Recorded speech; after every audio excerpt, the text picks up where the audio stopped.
Hello friends, स्वागत है आपका ब्राइट फ्यूचर क्लासेज में। आज की इस क्लास में आज हम आपको शेषफल प्रमेय के बारे में बताएंगे। उसके कुछ ऐसे क्वेश्चंस कराएंगे जिसे देख करके बच्चे डर जाते हैं, लेकिन होते बहुत इजी हैं। बस ज़रूरत होती है सही अप्रोच इस्तेमाल करने की। तो शेषफल भाग्य की क्रिया में आता है। तो पहले समझते हैं कि भाग्य की क्रिया होती कैसी है। पिछली क्लास में ही मैंने आपको बताया था, अगर आप भाग का प्रोसेस कर रहे हैं, यहाँ पे जो लिखते हैं इसे भाज्य कहते हैं। भाज्य मतलब इसे क्या कहते हैं? डिविडेंड कहते हैं। इसको आप भाजक कहते हैं और इंग्लिश में इसी को डिवाइजर कहते हैं। और यहाँ पे जो भागफल आता है, भागफल को आप क्विंटेंट कहते हैं।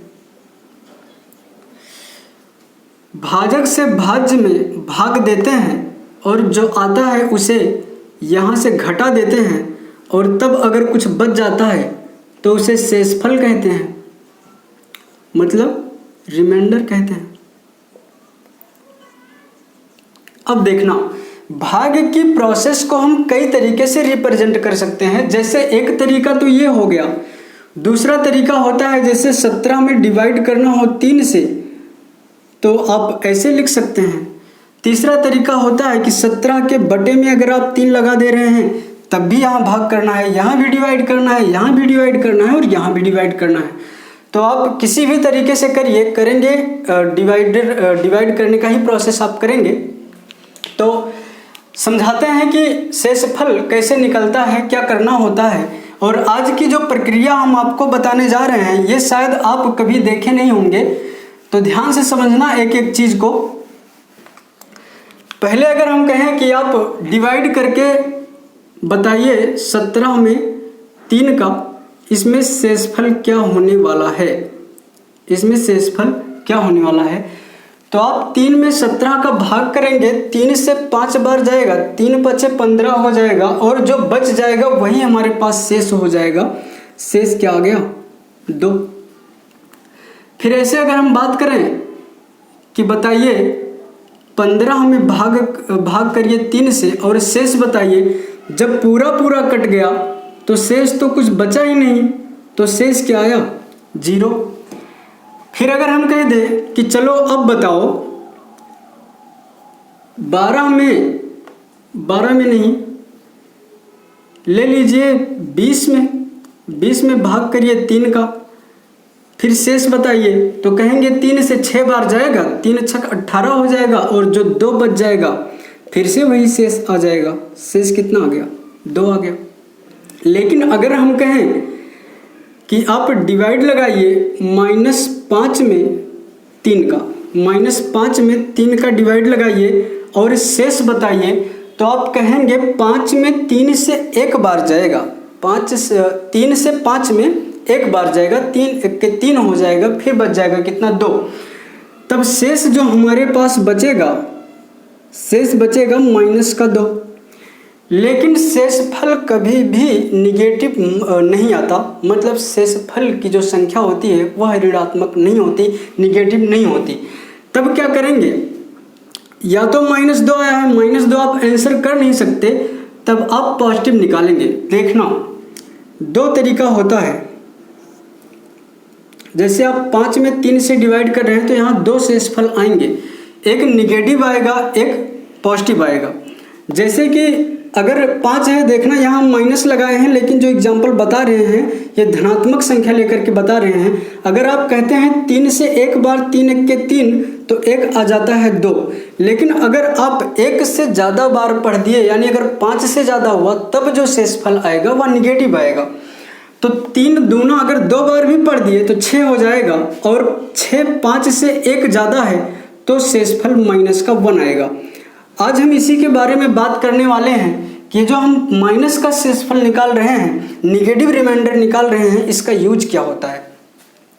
तो अब देखना, यहाँ पे जब हम माइनस लिए हैं तो जो पॉजिटिव वाले में 2 पॉजिटिव आ रहा था, यहाँ पे 2 क्या आ गया, निगेटिव आ गया। अब निगेटिव जब आप आंसर कर नहीं सकते तो पॉजिटिव लाने के लिए क्या करना है, भाजक में से निगेटिव रिमाइंडर को घटा देना है। तो 3 में से 2 को घटा देंगे तो जो शेष आएगा वह 1 हो जाएगा। क्लियर है। अगला हम कहें, चलिए -2 में भाग लगाइए 3 का, -2 में भाग लगाइए 3 का, या यहाँ माइनस मत लीजिए, खाली 2 में 3 का भाग करके आप बता दीजिए क्या होगा। तो आप जानते हैं कि जब आप भाग करते हैं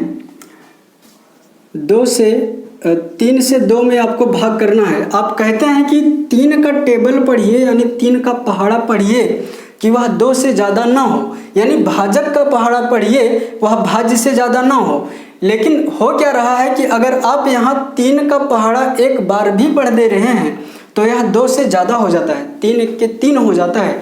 मतलब कि जो भाज्य है उससे ज़्यादा हो जाता है अगर आप भाजक का एक बार भी पहाड़ा पढ़ देते हैं। तब क्या करेंगे आप कहेंगे कुछ ना करो, 0 बार पहाड़ा पढ़ो। जब 0 बार पहाड़ा पढ़ोगे तो यहाँ पे जो संख्या आएगी वह क्या आएगी, 0। तो 2 में से 0 घटेगा, जो शेषफल आएगा वह 2 बच जाएगा। यही कॉन्सेप्ट यहाँ लगाना है। मैं क्या समझाने वाला हूँ आपको, मेरे कहने का मतलब यह है कि जब भाजक भाज्य से बड़ा हो, जब भाजक भाज्य से बड़ा हो तब आप अगर डिवाइड करते हैं और शेषफल निकालते हैं तो जो शेषफल है वही भाज्य संख्या आ जाती है। क्लियर है। यानी कि अगर 2 3 से छोटा है, 3 से डिवाइड करके शेषफल निकालना है तो जो भाजक है वही हमारे पास रिमाइंडर बन जाता है। इतनी बात क्लियर है। एक कॉन्सेप्ट और समझना, जैसे कि मैंने बताया यहाँ 17 को भाग करना है 3 से, 17 को भाग करना है 3 से। इसी को अगर आप लॉन्ग मेथड से समझें, कुछ ऐसे करेंगे, 17 को यहाँ लिखेंगे क्योंकि 17 भाज्य है, डिविडेंड है, और 3 को यहाँ लिखेंगे क्योंकि 3 भाजक है, डिवाइजर है। अब 3 से भाग करेंगे, 3 बचे 15 हो जाएगा। अब 15 यहाँ से घटेगा तो अब यहाँ क्या बचा, 2 बचा। अब आप क्या करते हैं कि 3 से फिर 2 में भाग लगाते हैं, अगर जाता है तो, अगर नहीं जाता तो ये शेष बच जाता है। लेकिन पहला स्टेप कंप्लीट करने के बाद जो शेष आया, अब क्वेश्चन ये बन गया कि 3 से भाग करना है 2 में। तो जब आप 17 को 3 से डिवाइड करते हैं, इसका दूसरा स्टेप आप ऐसे भी लिख सकते हैं कि 2/3 हो जाएगा, यानी 2 को डिवाइड करना है 3 से। एक बार 17 में भाग करिए, जो शेष बचेगा, दूसरा स्टेप ये बन जाता है कि 2 को भाग करना है 3 से। तो ये इतनी बेसिक चीज़ें थी। अब आते हैं क्वेश्चन पे, क्वेश्चन कैसे सॉल्व करना है आपको।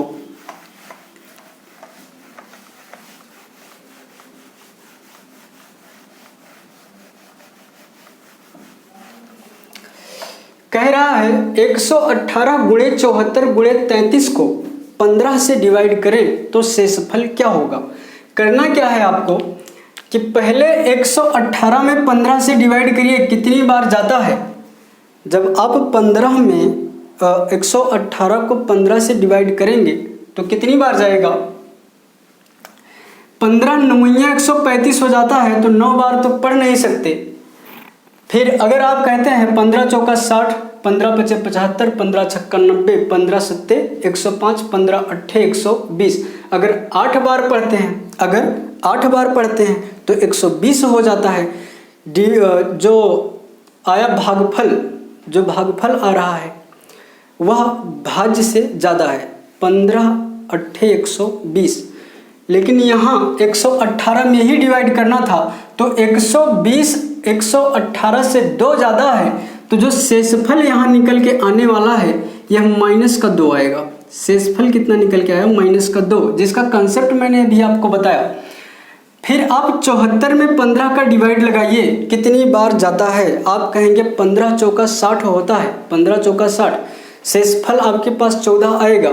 लेकिन कोशिश यही करनी है कि कम से कम आए, या तो 1 आए चाहे पॉजिटिव या निगेटिव, या 2 आ जाए पॉजिटिव निगेटिव, मतलब दहाई के अंक में ना आए तो आपका कैलकुलेशन बहुत इजी हो जाएगा। फिर जब आप कहेंगे 15 चौका 60, 15 पचे 75, 15 पचे 75, वो 74 से ज़्यादा हो गया।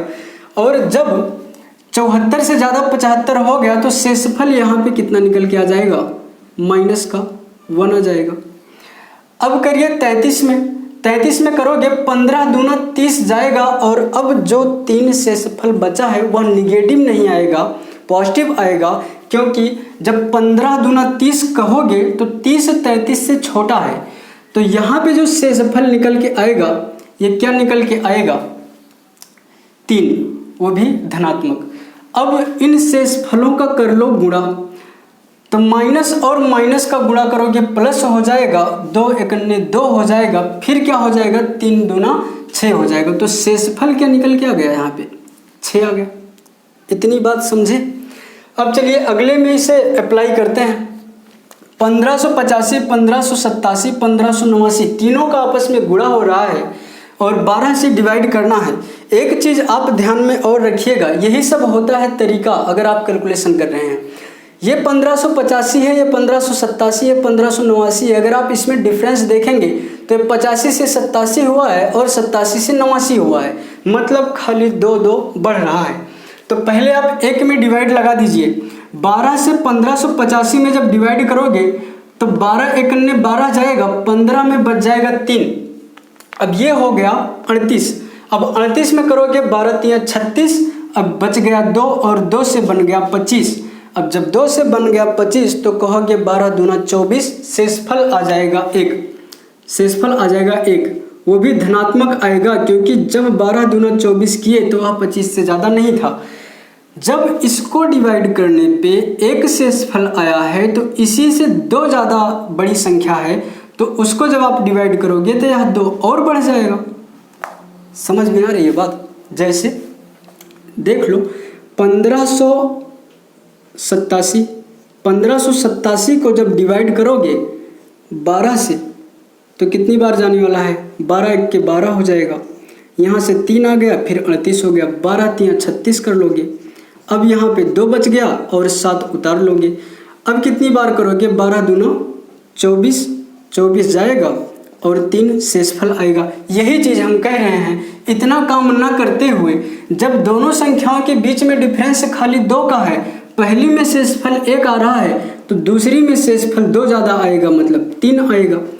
फिर तीसरी में शेषफल कितना आएगा, 3 में 2 ज़्यादा, क्योंकि 87 से 2 ऐड करके 89 बन रहा है, तो 3 में 2 शेषफल और ऐड करके कितना आ जाएगा, 5 आ जाएगा। और संख्याएं जो हैं गुणे से जुड़ी हुई हैं तो शेषफल का आप गुणा कर लीजिए, 3 1 के 3 हो जाएगा, 3 5 15 हो जाएगा। यहाँ पे शेषफल 15 आ रहा है, लेकिन सोचने वाली बात और है कि शेषफल कभी भाजक से बड़ा नहीं होता, शेषफल कभी भाजक से बड़ा नहीं होता। जैसे अगर डिवाइड करना हो 8 को 3 से तो कहोगे 3 दूना 6 जाएगा और शेषफल 2 आएगा। यह शेषफल कभी भाजक से बड़ा नहीं होता, लेकिन यहाँ शेषफल 15 12 से बड़ा है। तब क्या करना है, वही कॉन्सेप्ट मैंने बताया, जब आप एक स्टेप डिवाइड करते हैं फिर शेषफल बच जाता है तो दूसरा स्टेप यही बन जाता है कि शेषफल बटे भाजक बन जाता है। तो आप अब क्या करेंगे, 15 को 12 से डिवाइड करेंगे, अब जो शेषफल आएगा वही हमारा आंसर होगा। 12 1 के 12 जाएगा और शेषफल कितना आ जाएगा, 3, ये आंसर हो जाएगा। यही सब चीज़ें ध्यान में रखनी है। अगला देखना, फिर है 97 गुणे 64 गुणे 81 बटे में है 20। इसे आप खुद ट्राई करिएगा और अगर समझ में आता है तो कमेंट में इसका आंसर ज़रूर करिएगा। फिर अगली क्लास हम शेषफल प्रमेय पर ही बताएंगे, जिसमें बहुत बेहतरीन क्वेश्चन होंगे। जैसे कि मैंने आपको बताया था कि अगर 3 की घात 81 हो गुणे 5 की घात 81 हो, इसको डिवाइड करना हो 5 3 8 से, तब शेषफल क्या होगा। कुछ ऐसे ही क्वेश्चंस को हम देखेंगे कल, तो बने रहिएगा हमारे साथ। कोई प्रॉब्लम होती है तो ज़रूर बताइएगा। Thank you so much.